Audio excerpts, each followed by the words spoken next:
Hosea chapter 9. Do not rejoice, Israel. Do not be jubilant like the other nations, for you have been unfaithful to your God. You love the wages of a prostitute at every threshing floor. Threshing floors and wine presses will not feed the people. The new wine will fail them. They will not remain in the Lord's land. Ephraim will return to Egypt and eat unclean food in Assyria. They will not pour out wine offerings to the Lord, nor will their sacrifices please him. Such sacrifices will be to them like the bread of mourners. All who eat them will be unclean. This food will be for themselves. It will not come into the temple of the Lord. What will you do on the day of your appointed festivals, on the festal days of the Lord? Even if they escape from destruction, Egypt will gather them, and Memphis will bury them. Their treasures of silver will be taken over by briars, and thorns will overrun their tents. The days of punishment are coming. The days of reckoning are at hand. Let Israel know this.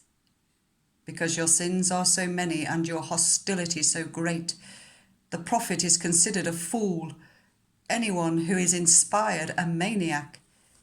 The prophet, along with my God, is the watchman over Ephraim, yet snares await him on all his paths, and hostility in the house of his God. They have sunk deep into corruption, as in the days of Gibeah. God will remember their wickedness and punish them for their sins. When I found Israel, it was like finding grapes in the desert. When I saw your ancestors, it was like seeing the early fruit on the fig tree. But when they came to Baal Peor, they consecrated themselves to that shameful idol and became as vile as the thing they loved. Ephraim's glory will fly away like a bird. No birth, no pregnancy, no conception. Even if they bring up children, I will bereave them of every one. Woe to them when I turn away from them. I have seen Ephraim, like Tyre, planted in a pleasant place, but Ephraim will bring out their children to the slayer. Give them, Lord, what will you give them? Give them wombs that miscarry and breasts that are dry.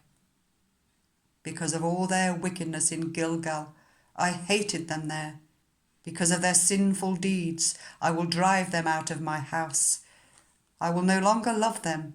All their leaders are rebellious. Ephraim is blighted.